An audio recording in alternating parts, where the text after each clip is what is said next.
Well, hi. It is a very warm and humid day here again in Saginaw.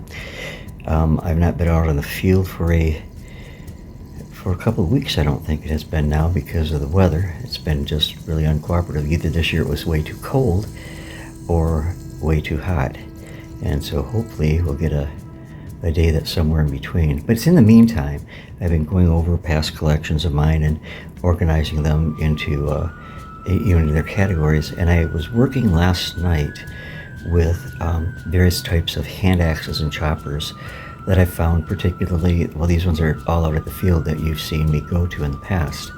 So I'm going to turn this camera around and I'm going to show you some of the more interesting pieces as in the way of axes and choppers that I have found out there. So give me just a sec.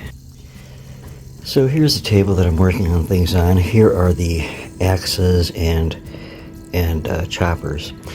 The first one I want to show you is pretty unique because of its size, but also it's quite crude. It's about as big as my hand, as you can see, and it is not highly worked. It is semi-notched here and here, so it would have been hafted.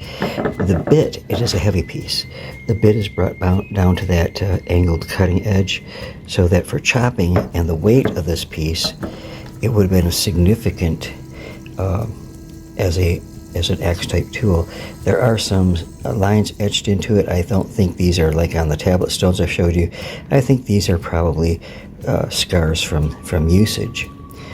The next piece I want to show you is a celt that I found, and this celt is rather crude. They're usually highly polished.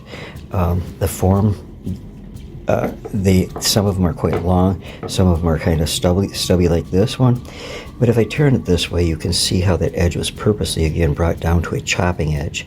And a celt, of course, is an ungrooved axe. They were used hefted and unhefted. That piece I was pretty excited to find. That was a couple years back, I think. Then this is a really interesting one too.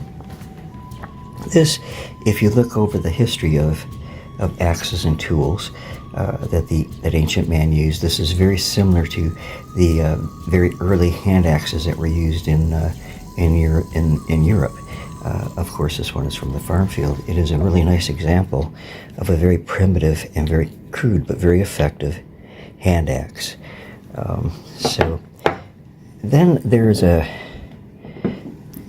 are two pieces here that have confused me since I found these years ago. They are choppers or axes. They are both have a tang on them, as you can see. I don't know if that. The other thing I can think of the tang would be good for would be to facilitate putting it onto a handle somehow.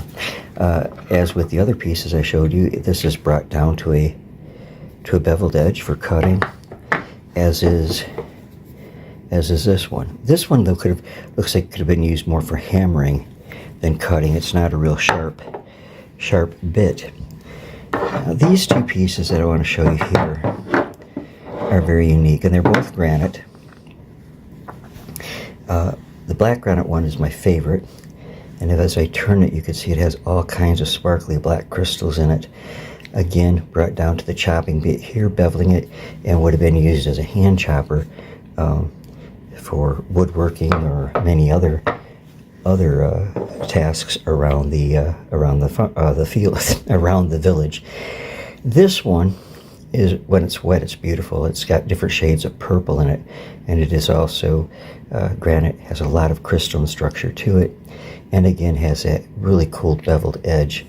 And it is crude but quite effective. Now these next pieces are kind of down on the scale in quality. This piece came from the Saginaw River, and I actually think it would have gone like this. It is broken in this back half. I believe that it was either a hammerstone, a hefted hammerstone, or war club. War club is not out of the realm of possibility, since there were many major battles that were fought in that area of the river in ancient times. So that's a neat piece. When I showed, I showed this actually a few years back when I found it, and somebody said, well, that couldn't have possibly been because it's too soft. It's a layered stone. Don't let the layering fool you. It is extremely hard stone and would have served both uses I mentioned quite adequately. These are just not real impressive ones, but this one is almost like a small tomahawk head. It's notched here, slightly notched at the bottom, very sharp bit edge on it. There are some fossil structures in it. This one is kind of interesting right here. I'm thinking they're coral, but they could be something else. And this one probably was another form of celt. Hard to say with that. Broken piece would have told a lot, but I think it is a cutting device. Again, there's a line of not artifacts, but fossils there. And then this is one that the question still out on for me. I believe it was a handheld celt, but the blade, what would have been the blade, is so chipped up I can't be certain, but err on the side of caution, so I brought it in and added it to the collection anyways, because I do believe that's what it is. So I hope you enjoyed taking a look at a few of these pieces with me. Some of them new to you, some of them might be a recap, but yeah, I thank you very much. Look at my bad ceiling. Gotta get the landlord on top of that. Anyways, thank you very much for stopping by and taking a look with me. God bless each and every one of you on the other side of that monitor. I love you much, and I'll see you real soon.